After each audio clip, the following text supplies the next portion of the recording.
என்னுடைய தேவைகளை உலகத்தில் இருக்கிற நிறைய மனிதர்களிடத்துல சொன்னேன். கேட்கறது போல எல்லாரும் கேட்டாங்க, ஆனா ஒருத்தருமே எனக்கு உதவி செய்யல என்று சொல்லுகிறவர்களும், என் பிரச்சனை யாருக்கிட்டையாவது சொல்லலாம்னா யாருமே காது கொடுத்து கூட கேட்க மாட்டேங்கிறாங்கன்னு சொல்லி வருத்தப்பட்டு கொண்டிருக்கிற உங்களை பார்த்துதான் ஆண்டவர் சொல்லுகிறார், நீங்களும் நானும் என்ன காரியத்தை சொன்னாலும் கேட்பதற்கும் உதவி செய்வதற்கும் அவர் ஆயத்தமுள்ள ஒரு தெய்வமாய் இருக்கிறார். எரிகோ பட்டணத்துல ஆண்டவராகிய இயேசு கிறிஸ்து பிரயாணப்பட்டு போய் கொண்டிருக்கும் பொழுது கண் பார்வையற்ற ஒருவர் பிச்சை கேட்டுக் கொண்டிருக்கிறார்.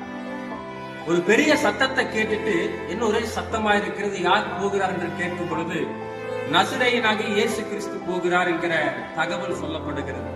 உடனே அந்த கண் பார்வையற்ற நபர், இயேசுவே தாவீதின் குமாரனே எனக்கு இரங்கும் என்று சொல்லி சத்தமிட்டு கூப்பிடுகிறார். சுற்றி இருக்கவங்க எல்லாரும் அவனை பேசாமல் இருக்கும்படி அதட்டுகிறார்கள். ஆனால் அவன் இன்னும் அதிக சத்தமாய், இயேசுவே தாவீதின் குமாரனே எனக்கு இரங்கும் என்று சத்தமிட்டு கூப்பிடுகிறார். இந்த சத்தத்தை இயேசு கிறிஸ்து கேட்டார். அவனை தம்மிடத்துல வரும்படியாய் அழைத்து, என்னை எதற்காக நீ கூப்பிட்டாய், நான் உனக்கு என்ன செய்ய வேண்டும் என்று சொல்லி கேட்டார்.